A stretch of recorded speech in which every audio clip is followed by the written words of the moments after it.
ত্রয়োদশ জাতীয় সংসদ নির্বাচন ও গণভোট উপলক্ষে ভোটের আগে ও পরে যানবাহন চলাচলে বিধিনিষেধ আরোপ করেছে নির্বাচন কমিশন। ইসির নির্দেশনা অনুযায়ী মঙ্গলবার দিবাগত রাত 12টা থেকে মোটরসাইকেল চলাচল বন্ধ করা হয়েছে, যা 13 ফেব্রুয়ারি রাত 12টা পর্যন্ত কার্যকর থাকবে। এছাড়া 11 ফেব্রুয়ারি মধ্যরাত থেকে 12 ফেব্রুয়ারি মধ্যরাত পর্যন্ত ট্যাক্সি ক্যাব, পিকআপ, মাইক্রোবাস ও ট্রাক চলাচল নিষিদ্ধ থাকবে।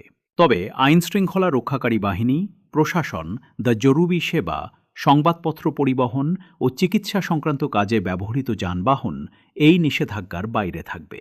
বিমান যাত্রীদের টিকিট দেখানোর শর্তে যাতায়াতের সুযোগ দেওয়া হবে। সাংবাদিক, পর্যবেক্ষক ও নির্বাচনী কাজে নিয়োজিত ব্যক্তিরা অনুমতি সাপেক্ষে চলাচল করতে পারবেন। স্থানীয় বাস্তবতা অনুযায়ী জেলা প্রশাসন প্রয়োজন হলে বিধিনিষেধ শিথিল বা কঠোর করতে পারবে।